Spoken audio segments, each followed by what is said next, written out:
Again, thank you. I'm really enjoying my stay here so far. I've gotten out to see the southern archipelago and the northern, and I got on a train yesterday. No, it was a bus. You know, you get one of these passes, and you can get on any bus. You just have to press a button, and then you do this thing. So I just got on the first bus I could. I ended up in a place called Udaval, and then I took the commuter train back. So that was quite an adventure. I actually like getting out into the agricultural areas. Um, and I got to see some of that. When I was a kid, I wanted to be a farmer, and I wanted to teach agriculture. When I got into high school, I thought that's what I would want to do. By the time I got out of high school, I changed my mind. So maybe that's a good intro to what this talk is about, continuous discovery. This is what I call the power of pure Agile. So we're going to kind of explore a few things, and let's just see where this goes. So what is Agile? I want to start with this idea. I call this pure Agile, but I've taken that off of my talk. I'm going to make sure does my shirt look like it's tucked in properly and everything? Because they are filming. I had once where my shirt was kind of all puffed up on one side. I looked ridiculous. But I always look ridiculous, so what the heck. So I want to describe what I think of as being Agile. That way we are on an even playing ground. So we all understand the same thing. That we're talking about a certain kind of thing. So to me, first of all, the Agile Manifesto and the values and principles are a sort of philosophy of software development. That's how I use this idea. So we've all seen this. Hopefully you've all seen that, right? You know what I'm talking about with this? Anybody not familiar with this? Because if you aren't, you are at the wrong conference. Maybe not. So the thing is, with a philosophy, whatever your philosophy is, you have to have a way to take actions so you can actually use that philosophy. What is a philosophy anyways? It's kind of a set of guidelines for doing some practical stuff. You know, it helps guide our life somehow. So this philosophy of Agile is what I'm talking about. We need to be able to take actions, and this is really important to me. The actions that we can take are sort of based on this ever-evolving set of ever-evolving practices. We don't just say, here's what you need to do, and then that's what we do for the rest of eternity.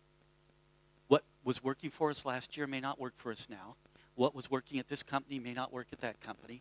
What works in this part of the world may not work in that part of the world. And it's really based on time as well. As we learn stuff, our ideas change. So we can't just stay stuck on one set of practices. The set itself is ever-evolving, and those practices within are ever-evolving. So if you've ever heard of, for example, pair programming, you know, the story of pair programming came from the idea that if we have good success with doing code reviews, what if we did our code reviews, you know, instead of every 2 weeks, what if we did them every week? What if we did them every day? What if we did them continuously? What would continuous code reviews look like? Do I need to move that down a little bit? How's that? Is that better? We'll try puffing. That worked well. Okay. I'm not real savvy with this stuff. Okay. That finally grew into the idea of pair programming, where you just sit together and you code all the time. It's continuous code review and a lot of other advantages. But do we stop there? So we moved on to another thing. So the teams that I work with, it seems like we moved on to this thing called mob programming, where it's 5 or 6 people working together rather than just 2. So where's it going to go next? Who knows? It can move in almost any direction. So the thing is, which practices should we be using? So that's what I think the Agile Manifesto is for. It gives us a way to choose which practices we want to use. If we start off with a set of guidelines in how we choose those practices, then we can better choose those practices. That's how I use the Agile Manifesto. So I want to talk about this. I call this the Agile leftovers. So you all have seen that Agile Manifesto. We say, we value these things over those things. It's the things on the left that we value over the things on the right, so I call it the Agile leftovers. So it's the left over the right. So you've seen this. We'll go through this really quickly. It's got individuals and interactions over processes and tools, working software over comprehensive documentation, and so on. Hopefully you all have that memorized. And if you don't have it memorized, have it written on your hand so you can act as if you've got it memorized. It's well worth keeping these things inside of you internally. Also, the principles. They're just as important. Okay, that's the Agile Manifesto, and it says that right there. Well, there is value in the items on the right. We value the items on the left more, so that's why I call it the Agile leftovers. But let's see how this works. First of all, I put this one in. This isn't part of the Agile Manifesto. I'm kind of dyslexic, so I kind of forget which is my left and my right. So I put that in there just for me while I'm giving this presentation. You don't need to use that in the Agile Manifesto. Okay, so we have individuals and interactions over processes and tools. I'm not going to go through these one by one, but I'm going to use them to explain how I think of the Agile Manifesto. The item on the right has to support the item on the left. In other words, it's not a matter of I like the item on the left more than I like the item on the right, or that I prioritize the item on the left more than the item on the right. This is the way I use the Agile Manifesto. The item on the right has to support the item on the left. Let's take it a step further. I would prefer that every item on the right, for example, if we are using a tool, I want it to be able to support both individuals and interactions and working software and customer collaboration and responding to change. Not just one for one across this thing. Hopefully that makes a little bit of sense. We'll go on to another one. I don't want any item on the right to detract from an item on the left. So if an item on the right is of value, it cannot, for one item on the left, it can't detract from another item on the left. So I don't mind if it's just one, but it shouldn't detract from any of them. Okay, and then kind of a last idea about it is, while the things on the right might have some kind of value, that doesn't mean we necessarily have to use them. So in other words, just because we think it has a value in some way, if it's not supporting the things on the left, then we probably don't need to be thinking about it or doing it. That's kind of important to me. Because a lot of times we're doing things that are there just because that's how we do things. And if they're not supporting what we're trying to do we need them or are they waste? I don't know. But that's the way I like to think about it. But I want to add one more twist to this. This is the basic idea.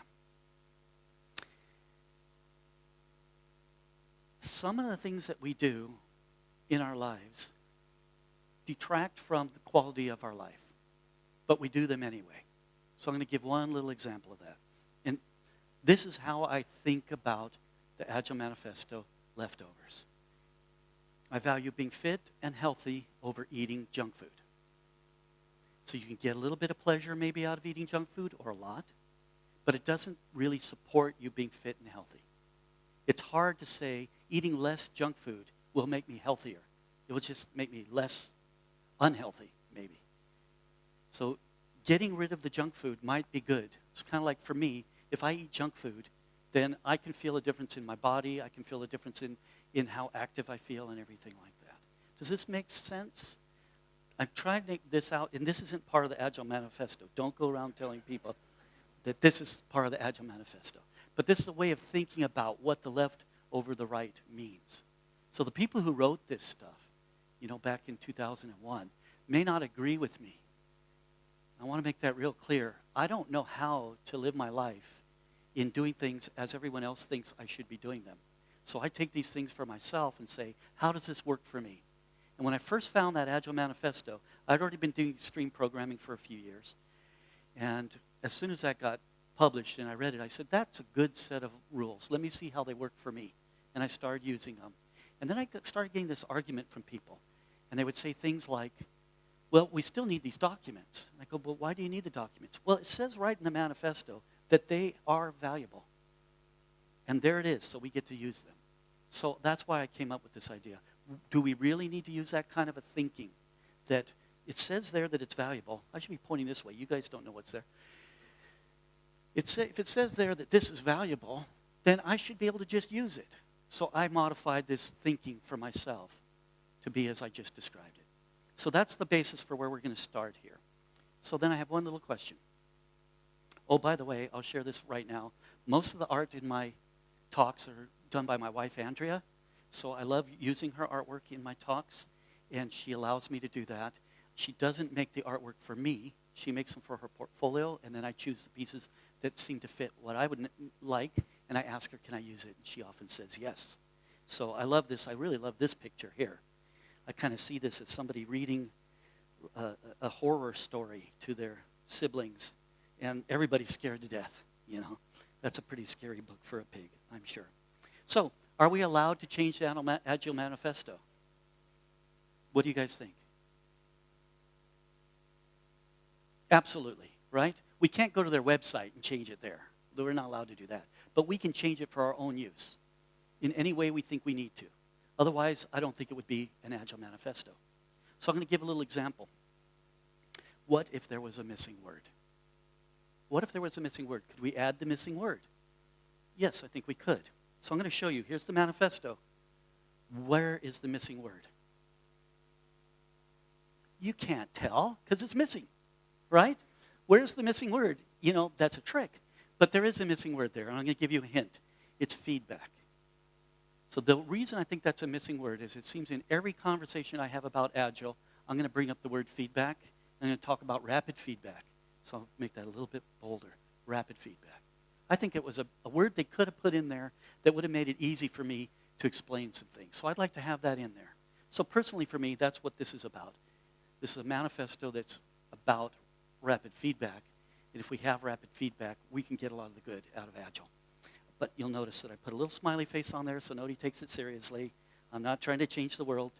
I'm not going to infringe on somebody's copyright. It was just a joke, right?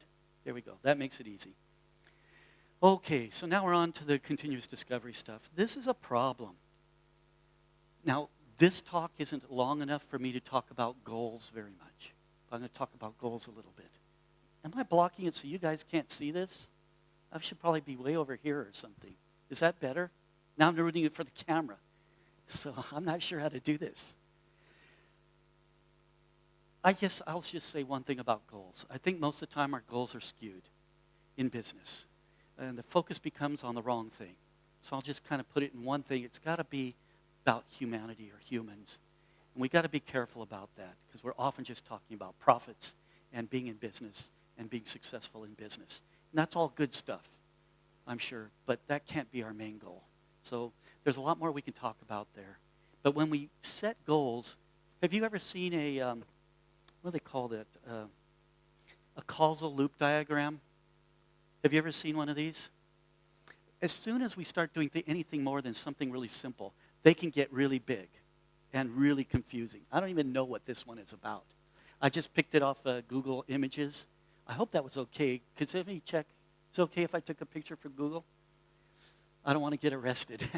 Anyways, so I just put a heading up there. My brain hurts because this is too much to think about how each of these things affect each other. So we're going to go into a little thing about systems that I want to share. I'm going to have to actually move in a little closer so I can read this stuff. This is from a book called The Systems Bible. There's many different versions of it. The Beginner's Guide to Systems Large and Small. Oh, I got an extra "the" on there. That should have gone down at the bottom, I guess. Just pretend this was correct. Okay, so I'm going to share a few things from it rather quickly. But if we were going to put this on the recommended books list, I think it would be a good one. I recommend it highly. So I'm going to move, well, maybe I'll just look over this way. A complex system that works is invariably found to have evolved from a simple system that worked. I'm not going to read through them all, but this is a good beginning. That tells us quite a bit right there. You can't do it from scratch. It has to evolve. That's telling us quite a bit. We'll kind of get to the point in a minute, maybe. If you have one of those, you just have to start over. Right? You cannot design a complex working system and just make it work. You got to go back to a simple system. This is according to John Gall. I'm not him. These were his ideas, but I like to borrow them. All working complex systems started out as working simple systems. That's just a redefinition of the first one. And a simple system might not work. Lots of simple systems don't work. Like in nature, those are the ones that, evolve away and we never see them anymore. And a few simple systems are working. So what do we get to start from? That's pretty plain, if this is true. Yeah, who knows what's true, right? I don't know. So some complex systems actually work. So we know that if following this thinking, we probably can get a complex system that's working. What this is all pointing to me is we need to simplify. We really need to figure out how to simplify. So this is a paraphrase because I couldn't find the exact quote. I added this in at the last minute. A working complex system will keep doing what it does long after the need for it has passed. That happens over and over. We use things that used to work, but they don't anymore because that's the system in place. Now, he has a bunch of other laws. I just wanted to share a little bit of this. But an example of another law would be that, that you can't fix, well, it kind of says it there, but you can't fix a broken working system because it's doing what it was set out to do. We can never go back and fix that. We have to revert back to some kind of a simple system. Most places I've worked, they're trying to fix their broken, no longer working complex system, or maybe never working complex system. So I think that this is a good introduction to what I really want to be talking about, and that is discovery. So here's where we're going to go with that. This is kind of an exercise, and I think I'd like to do this as a audience participation. And if you would pair up, it's kind of set up nice for pairing up here because it's 4 and 4.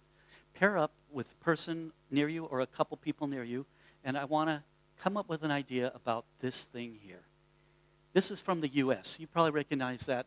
In the U.S., we recognize that shape being our country, but you might recognize it as being some other place that you don't live right now, but that's where I live. Actually, I live somewhere over here, I guess. I'm not quite sure. This is a little bit of an awkward map. Anyways, have you ever heard of that, the Lewis and Clark expedition? Okay, so I'll explain what it was. This guy over here, he was a kind of a well-known fellow, bought from a guy in France this whole purple area because the guy in France needed money to fight a war with some other country that would be over here. So he needed money. He bought this. I bet you right now, with the number of people we have in this room, if we pooled our money together, we could buy this. That's how cheap it was. Okay, so he said, well, what? I really want the rest of this. But we can't get the rest of this unless we get some people out there. So let's send some people over there to figure out how we can get more people over there. So they did this thing called the Lewis and Clark expedition. Now, that's not quite the history of it, but I think that's sort of the idea. And look how long ago that happened. In United States years, that's a long time ago. Around here, that's like, oh, yeah, that's a couple of years back. So I went to a cemetery somewhere nearby, and I said, oh, look how old these graves are. And they said, no, the old graves are over there. These are new graves. Apparently, they're renting them now. They rent out a grave spot for you. That's kind of a cool idea. Okay, so, because if you don't like it, you can move easily, right? So he said this was sort of the frontier, so to speak, and much of this wasn't known. Some people have been out there, and some people live there for thousands of years, but mostly we didn't know about it. He was going to send some people across here to see if they could find a waterway all the way across. Maybe we could take a river up to here and then go a little ways and get another river that went down to there, something like that. So here's the exercise. Oh, by the way, we called this the Core of Discovery Expedition. That's what they were doing. That's why I use this. It was the core of discovery. So what should be taken on such an expedition? Have any of you ever heard me give this before? Have you ever experienced this talk? So good. Because sometimes people know where I'm headed. It's not a trick, but I like to have it where we start with a fresh idea. So if you pair up or 3 up, whatever, let's spend 2 minutes deciding what would we take on such an expedition. So let's go ahead and do that.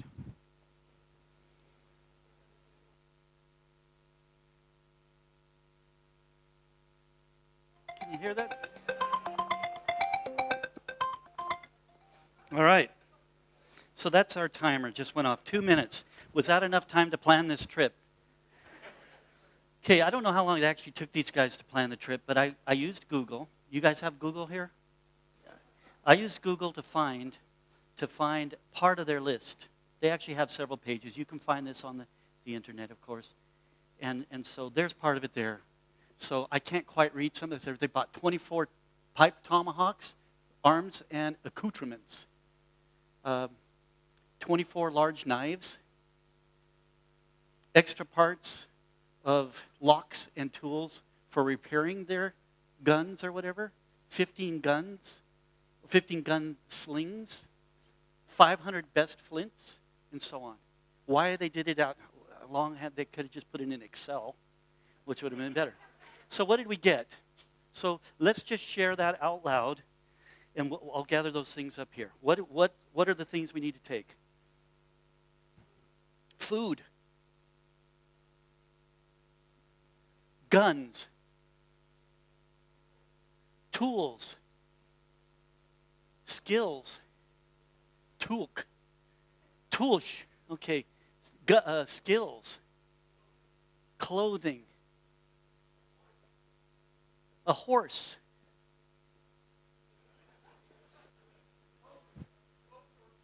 Boats or canoes. A map.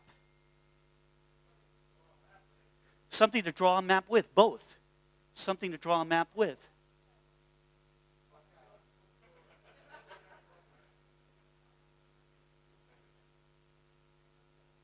What else? A compass. What else? Merchandise. A friend. A big, strong friend.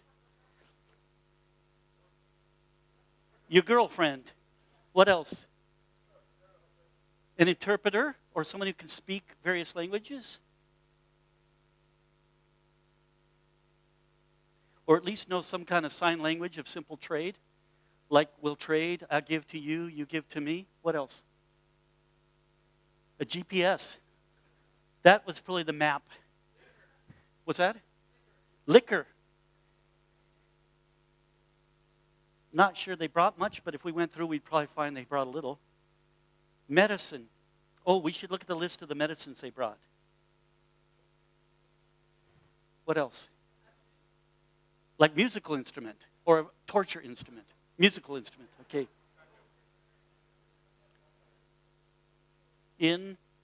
Instrument. What else? A logbook.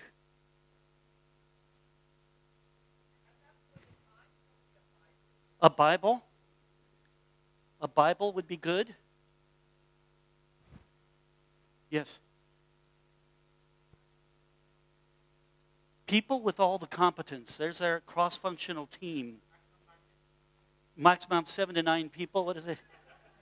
People with competencies.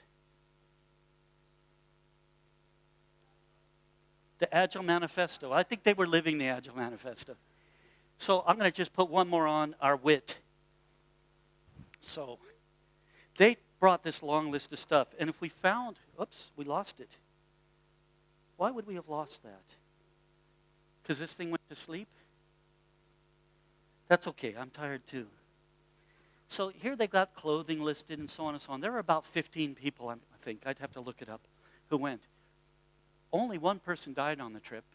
Does anybody know the history of that? They died of appendicitis. So I don't think they could have come too prepared for that back in those days. I don't even know if they could help you if you were, in a civilized part of the world. But that's amazing that that would have been it. So let's get back to the slides. That's what I wanted to really get to, though. I think we came up with the right answer. People with competencies, skills, wit. All of these other things are good to have. But I'm going to talk about another expedition. Has anybody ever heard of this one? Alvar Nunez Cabeza de Vaca, one of 4 survivors of the 1527 Narvaez expedition. Narvaez had come into Mexico and felt that he had the rights to what I think it was Cortez had taken, all the gold and all the riches he was getting, and he wanted that, and he thought it was his right to have it, but he was denied that. So he got permission to go and get that same thing from Florida, where they have no gold. But at that time, he thought they would, because everybody told him there was gold up there. Nobody knew what any of this looked like except for the natives that lived there. Nobody had mapped any of that. They had seen some of that from ships, but they didn't really know what was there. But they had the idea that if you're over here, you could somehow get to over here. Their ships landed. They started on their expedition. Somewhere along the way, they figured out that they couldn't get back to their ships. And it was just this was April. In September of 1528, so they started in 1527, finally got into here. They came back to the shore. They had horses, they had guns, they had clothing, they had merchandise, all of these things that we talked about, tools, all of these things. They had armor. Going through has anybody here ever been to Florida? Florida's like one big soggy place, especially where they landed near Tampa. And they went through tons of swamps through there. What good were the horses? Not a lot. They're really good when you're charging on dry land against people who never saw a horse before. Not so good when you're in the mush. What happened was they got back to the land, or to the ocean here, and how are they going to get back? Nobody to pick them up. What's their choice? Let's figure out a way to get over here. And how do we do it? You can see from this that they started out along the ocean. How did they do that? They built boats. And what did they build boats out of? Exactly. Their horses. They actually took their armor and made nails and saws out of that stuff. And their guns. They reforged it. That means they needed to have somebody with the competencies to do that. The understanding, the brains to do it. You see where I'm getting at here? They couldn't take anything with them. The reason we know this all occurred is because 4 of them did survive, and one of them tried to get some of the rights of the things that he got along the way, and he wrote it all down and went through court cases and all kinds of stuff. Look at their wandering trail. They finally ended up on the shore here in Texas.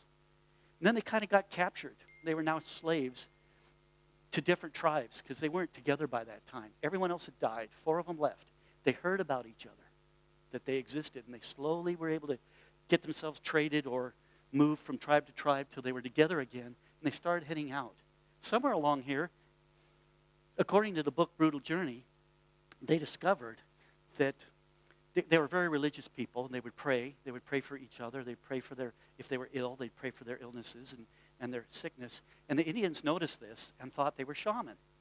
And so in the book it says it was very lucky for them the Indians were very easy to heal because they were healing people. And they started getting a following. And somewhere along the way, over 1,000 people were following them as they were trying to make their way back. I think about here, they realized, hey, this isn't such a bad thing. Let's extend our trip for a while. And they ended up way over here and finally coming back down to Mexico. That's an amazing story. They were naked much of the time. This took 8 years. 8 years. By this time, they didn't have anything. Their boats were capsized. Everything was lost. So that's what Agile's about. Just get a boat and, yeah. So I'm going to talk to you about my own discovery process. I'm not really paying attention to the time, so you're going to just have to yell at me when I'm done. We still have some time? Okay, this is something that occurred to me about a little more than 15 years ago. I was on a job, a contract I had gone on to that was meant to be a 3-month contract. So are there any software developers here that write code and stuff for a living? Well, as we'll see, show of hands. About a third of us. How long is a 3-month contract? At least 6 months. That's correct. So, and that's what this one was for me, 6 months. But they had basically said, we're going to be done with this project in 3 months. We've got enough people. We'd estimated everything we needed. To me, it was a relatively large project with 200 developers. You get much more than that. It's almost out of control.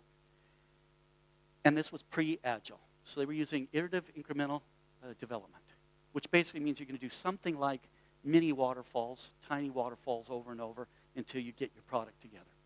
We were going to do these 6-week iterations where we would take 2 weeks of design, 2 weeks of code, 2 weeks of integrate and test, and then we were going to have what they were calling a lessons learned. We would think of that now as a retrospective. So retrospectives are really important to me, actually. And already by this time, I had a good understanding of, proto-Agile, what was going to become Agile. And all of this was interesting to me, so I joined on. And we were just going to do that again and again in these 6-week iterations. So Most everybody was young. I was the oldest person there out of 200. Some of them were half my age, so you can tell I wasn't all that young at that time. And we just took into doing that first iteration. And then we had our lessons learned. And what did we learn? So two very important things came out of that as far as I was concerned. One was our estimates were off. We felt that the estimates weren't that helpful to us. They really didn't have a lot of meaning. So what do we need to do? We decided we need to get better at estimating. Now, already at that time in my career, I kind of knew that that was probably not the real problem, that there was some problem underneath that we needed to learn about. But I went along with it because I didn't want to be the guy that everybody says, oh, he doesn't ever agree with us. That's rare for me. And so the next thing is that the requirements weren't very clear. They weren't clear when we started, or they kept changing. So all of you have seen that probably. I don't think I need to ask for the raise of hands. Almost everybody has seen this. So what do we decide to do? We're going to either get better at understanding at the beginning, or we're going to control the changes as we go. That's a common response to this kind of an issue, right? So we went off to do our next iteration. Well, actually, let me put it this way. We needed to work hard to figure out how are we going to do better estimates. So they brought in some people to help us to learn about estimating. And remember, this was before Agile coaches. There wasn't anything that's Agile in those days. So they brought some people in. They said, we got some experts who know how to do this. They can tell from this. And we needed to get better at understanding and keeping the requirements from changing. So that's what we did. And we went back into our second iteration. And we worked really good for 6 weeks. And we had our second lessons learned. This is our 12th week. It's our second iteration of 6 weeks. And what did we learn? Well, guess what?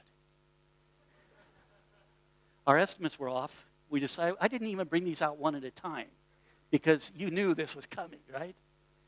So at this time, I believe I see a pattern. But I didn't tell them that. Because again, I wasn't the manager. I was one of many developers. I'd already moved up to being a team lead on my way to being sort of a manager on this little project because they were trying to figure out what they were doing. But still, I didn't want to tell them what to do, but I could tell already this is a common pattern I've seen before. So what did we decide we needed to do? We need to get better at doing estimates, and we need to get better at controlling our requirements and understanding them. So there's a pattern going on here, right? You can see it now because I'm pointing it out. Often just two things aren't enough to show us a pattern. I want to grab something here to use to demonstrate. I saw a bucket of pens. So what is the pattern? If I hold up this pen, what's the pattern? We don't know, right? Until I hold up this. Now what's the pattern? Maybe it's black pens, right? But then if I bring up this, what's the pattern? So these are markers of various colors. What if I add that in? So it's a pencil. So now we have writing instruments. The pattern's changing as we go. What if instead of picking up that, I picked up this? Now what's the pattern? Oh, there you go. It could very well be. Well, this is actually a Twitter machine. So I'm not sure what that's used for. You get the idea? We can't really tell much about a pattern until we see enough things. So I didn't want to guess that I really saw enough things. Well, you know what happened. We went into our third iteration.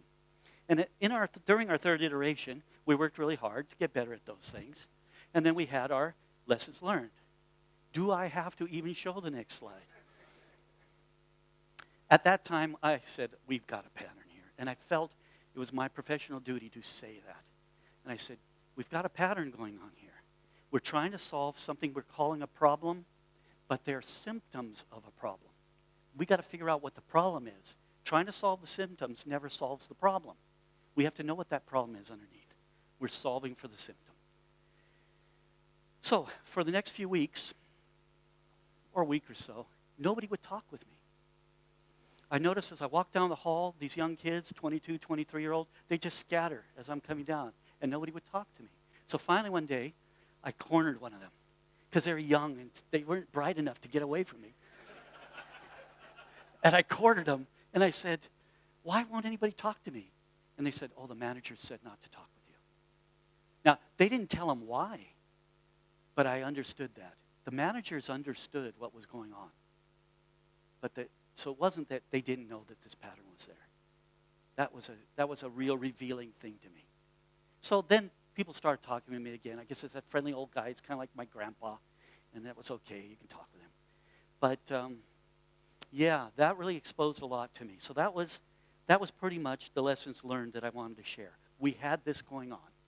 We have whatever number iteration. We do this the lessons learned week after, or iteration after iteration. We figure we have to work harder, and we go back into it, and we just keep doing it and keep doing it and keep doing it. And I call this the cycle of continuous no improvements. So you've heard the cycle of continuous improvement. This is the cycle of continuous no improvements. It's that we're continually looking at the symptoms instead of looking for the problem. We have to dig deeper and find that problem. So that being over 15 years ago now, it's something I've noticed again and again and again. So let's go on a little bit. I'm only sharing this book because the next slide I stole. So I want to make it clear. It's okay to steal things, right? So Picasso talked about that, and you can read quotes about that. I'm not an evil person. But I stole this from this fellow here, Dave Farley, at a talk he gave about continuous delivery a month or two ago. But I love this. So the importance of being experimental. Science is the belief in the ignorance of experts. The first principle is that you must not fool yourself, and you are the easiest person to fool. That is just so beautiful. It doesn't matter how intelligent you are. If you guess, and that guess cannot be backed up by experimental evidence, then it's still a guess. So this is Richard Feynman. You all know who that is. You should read some of his books. He's really a fun person. So that's where we're at right now. This is about discovery. It's not about knowing, because as soon as we know something, everyone else knows it too. We don't keep secrets for very long. And if we're going to continue to march forward, we're going to need to keep experimenting with stuff. It's not about change as much as it is about experimenting. So I love to share these quotes from Peter Block. The value of another's experience is to give us hope, not to tell us how or whether to proceed. Now, I'm at a disadvantage right now. Please think about that for a second. I'm going to put this back on presenter view because I forget where I'm going, and this reminds me. So you can't tell any difference, but I can see where I'm headed next. So I'm going to show a work of art here. This work of art demonstrates one way we could think about how projects come to us in the form of requirements. This is called Darwin, and it's by an artist named Cher Morrissey. I found on the internet, but I'm giving her full reference there. I don't know what you call that. And this is how I think we think of projects. We know everything we want to have, and it's neatly compartmentalized. For you developers, notice that these things are kept together because they fit in the same size container. Are they related to each other? Maybe, maybe not. Something that looks like maybe salt, something that looks like some other kind of grain, some kind of seeds or insect parts. They're kept together just because they fit in the same size container.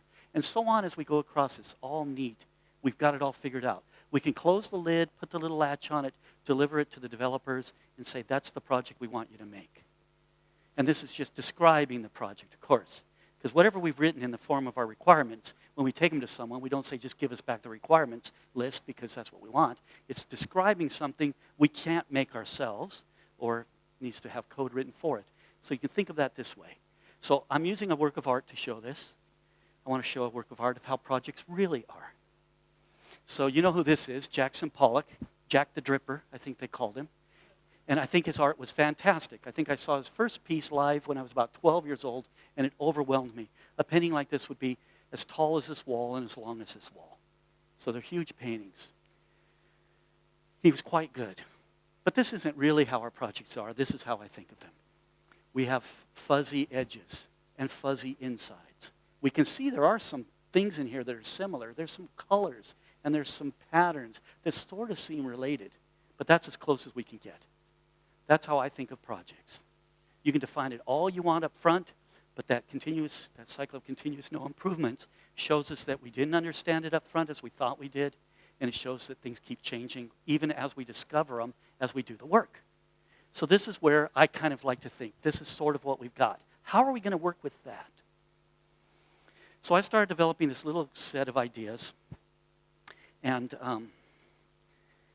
that could contain the knowledge that I thought I was gathering so I could carry it easily with me. And I call them my maxims. And one of them is this. It's in the doing of the work that we discover the work that we must do. When we do that, when we actually do the work, we're going to reveal what reality is, or at least as close as we can get to it. So that's the way I think of it. The doing exposes reality. We have to have something to be working on to expose the reality. And then I like to think of this. So this is why I don't use estimates. This is how I go about breaking stories down. I'm looking for something that's recognizable to me. That pattern sort of shows up. I say, I can see that's a pattern. It's got to be understandable. It's hard to understand a 180-page description document, but it's easy to understand a half-a-page document. It's got to be distinct. It's clearly a thing. It's got to be cohesive. Everything in this belongs together. And it's got to be potentially valuable. I never look for the most valuable thing. I don't care what the most valuable thing is. Sometimes we have something that is so important that we get done because of the risk involved. If that thing doesn't work, the whole rest of the project's no good. We might need to work on that first. I worked on one once where they were trying to invent a mathematical formula for determining the quality of some equipment that they used a scanner on. And if they could get that mathematical formula, then they could do these scans automatically so a human didn't need to look at them. Did they ever get the math formula? They didn't. Everything else we could do, we did. We could scan the device, we could get the images, we could look at them as humans, we could determine where the problems were, but they couldn't figure out how to do the math. So which part of that project should we have done before the rest? See if at least the math works. Because the rest of it was kind of straightforward. We shouldn't have done the rest of it because we were just spending money until we knew that it was going to give a value to us. So sometimes there's something that's more important, but usually anything that's potentially valuable is good enough for me. Because I want to be able to separate it from the rest of the requirements, make it run, get it into production. That's when we can learn. Because I want to get that feedback. I'll point that out. It needs to get deployed. You can get it into somebody's hands that's a tester or into somebody's hands who's a representative user. But until somebody's actually using it for the work it's supposed to be used for, you probably haven't learned enough. So that's why I drive for that really quickly. So here's the thing. We have a pattern. This is another cycle. You see lots of that in Agile stuff, right? And it's not all this way. It's not all linear. But this is the basic idea. If I can break off a chunk, do it, I'm going to learn something, and I'm back to it. And on we can go. This just goes on forever then. Projects should never die. I've never worked on a project that we could actually say we're finished. Because as soon as it's in somebody's hands, they want more. They want something better. They want something different. They want to change this. They want to eliminate that and add this. So we'll go on just a little bit more. So I call this the 80-20, 80-20. And I started using this idea, it's something like 2003 or 4. And I got on a little project, and I'll share some ideas about that in a minute. But I got on a little project where it started becoming really clear to me that most of what they wanted to do probably wouldn't be used. And I was trying to express the idea that there are studies that show that something like 80% of the features of a project are never used or hardly ever used. Whether those numbers are correct or not doesn't matter too much. The basic concept is there. At least in my own experience, I've seen it over and over. So I want to find a way. How do we figure out what we should write? What we should be working on?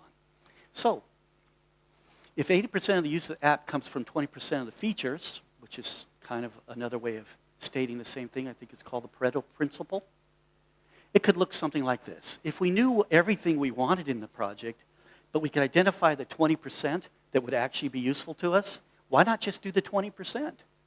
Well, that's because we don't know what that will be. We need to discover it. It needs to be discovered. So, what if we could pick out something that we think has a chance at being one of those 20%? Then let's only do a little bit of the implementation of it. So that's why I call it 80-20, 80-20. I like things like that because it makes it easy for me to remember them. And when I say them to people, then they can remember them, and we can talk about it together that way. Whether that's a good, it could be the Pareto principle, I guess, or something like that. But you get the idea. What if we could just do just the 20% of features and only 20% of each of those features, how much of the work would we actually have to do percentage-wise for the whole project? You got some mathematicians here. 4%, which is 25ths, or is that what we're saying, 50 20ths? I don't know what we're saying here. 4%. Can we actually do that? I don't know, probably not. Maybe so. So I'm going to share an idea here. I'm going to call the 12 calculations. It'll take me just a minute to get something to use to demonstrate this. I usually carry these in my back pocket when I'm giving talks, so I may have messed up. So we'll do this. We'll just use this. Pretend this is a requirements document. Each page in here is at least a requirements. I've seen requirement documents that were thick, and I've had people explain to me requirements documents that were like that much documents stacked up on the floor. So, on a job that I had, actually it was kind of a long-term job, they came to me from a department and asked for a project that was used in an application that was going to be used in planning the work of a department that was manufacturing stuff. And they're trying to decide for each week, how much work are we going to do this week based on what's already done and what the need of the market is. And each week, at the beginning of the week, they would figure this out. So it would take 12 calculations. This is actually a drawing that my wife did specifically for this slide, and I really love this one. So it had 12 calculations. Looking at something like this is I want to know, where is your biggest pain point? Because I can't understand, oops, I clicked this the wrong way. I can't understand this whole thing. This is just too much. If we're going to spend time understanding all of this, you're going to wait weeks and weeks before we can deliver anything to you. What's your biggest pain point? And they said, I'm going to find a nice page to rip out. They said this part here. Did I get 2 pages? No, we want to be frugal. It said this part here, that's our biggest pain point. And so that could potentially represent the 20%. But what I wanted to know was, how little of this can we do and still bring value?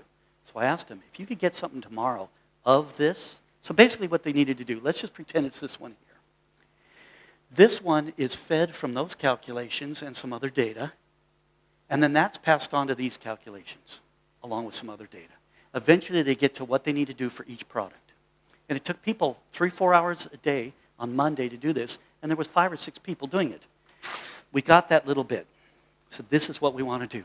I can understand it. It's just enough. You're going to hand input some data, and when it comes out, you're going to copy it into your spreadsheet or whatever you're currently doing, but we're going to figure out that calculation. And then we start working on it, and we realize there's a part of it that we didn't need to get that delivered, and we got that sliced off. And another part that was too much, and we got that taken off. And we ended up with this. And we made it, and we delivered it within just a couple days. Excellent, thank you.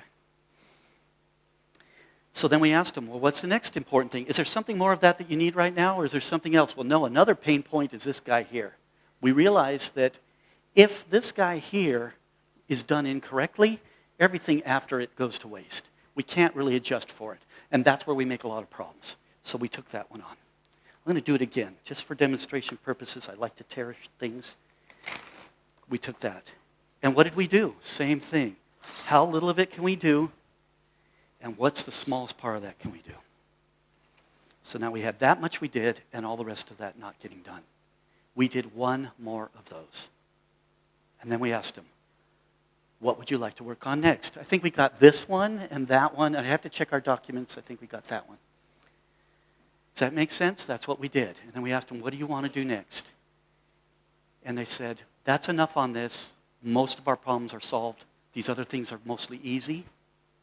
So it was just manual calculations turned into automatic calculations that they could input some data and out it would come. So we have this other project we want to start working on. To me, that was the big win. That's a huge win. The rest of that project didn't need to get done, and this wasn't even 4% of what they wanted to do. That got delivered. This didn't ever have to get delivered, and all the rest of this never got delivered. That's a big value.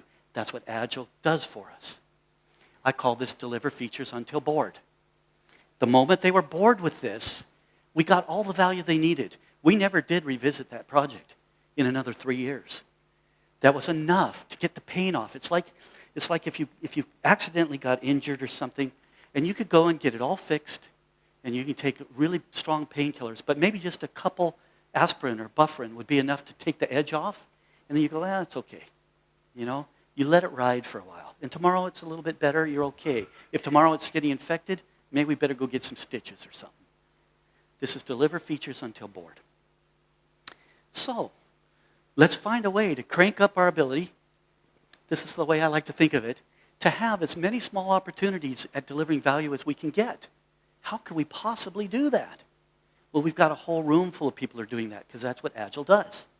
Agile gives us that ability to deliver little parts of potential value, and we can then steer based on that. It kind of looks like this. It just goes on and on. If I could wait here for an hour, I could just have these keep going because this is the continual rhythm of doing Agile.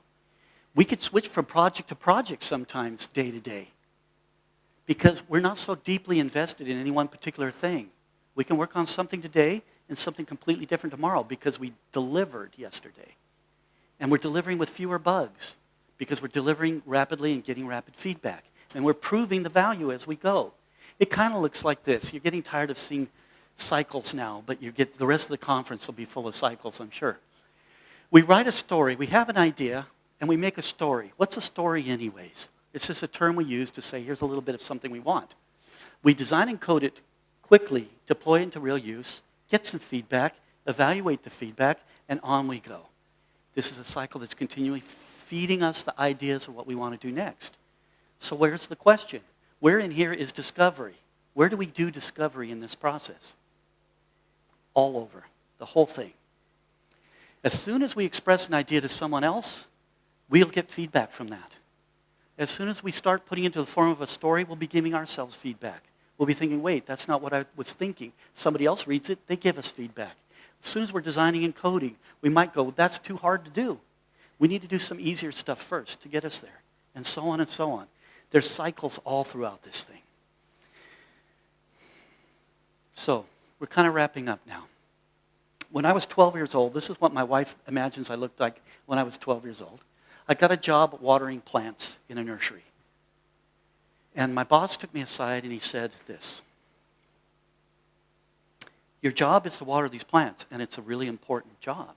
Because if you don't water the plant, it will die. If it doesn't die, it will at least become stressed. It needs to get enough water every 2 days to stay in a healthy condition. Now, of course, this is in Southern California. Here, do you ever water your plants?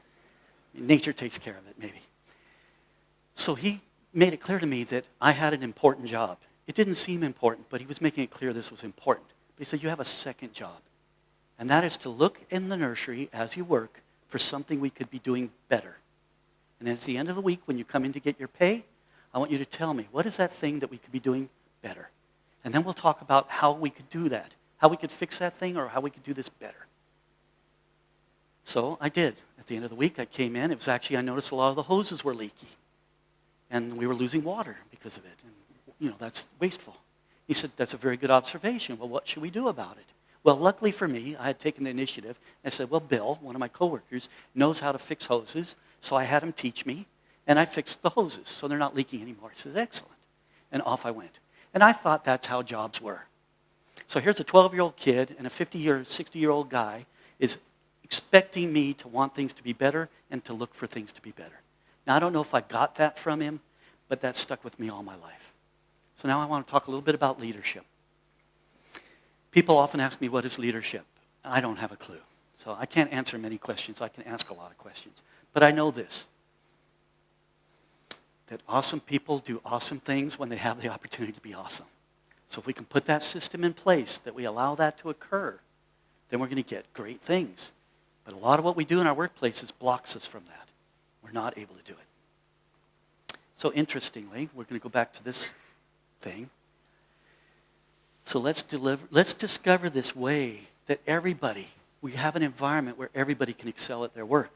Then we'll get the best out of everybody, the best that they can give within the circumstances.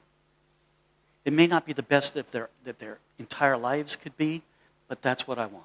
But I want to take it just a little step further because I think that our workplace should allow them to excel at their life as well. It's a holistic thing. Our lives aren't just our work, but our work is a substantial part of our life. So it should somehow allow us to have a better life because we have this environment at work that allows us to have that better work. Those go together. So I like to share this. I share this in every talk that I give. I learned this about 40 years ago almost from an artist I was trying to learn some stuff from. The object isn't to make art, it's to be in that wonderful state which makes art inevitable. So I had gone to this person to learn how to do some specific things because I noticed in his work some really great things, and I want to learn to do them. He said, I can show you those things, but that's not going to be useful to you because you have to understand this. So if we can somehow internalize this, learning those skills is important, but understanding how they fit into our environment, how we set up the environment is what's important. And then we will discover the better way to work, and we'll discover the things that we need. I'd like to tell a quick story. How much time do we have left? 1 minute? Okay, I can't talk that fast. So later on, I'll share the story with you. But the basic idea is there's a nature to things. And that nature to things is what we need to pay attention to. So how we get along with each other is important in our work. How we set up an environment for everyone to excel is important in our work. And this is about software where discovery is needed. So we need an environment where discovery happens easily and it's not blocked and it's not frowned upon. We need to learn how to bring that into our industry. So thank you very much. I had a great time.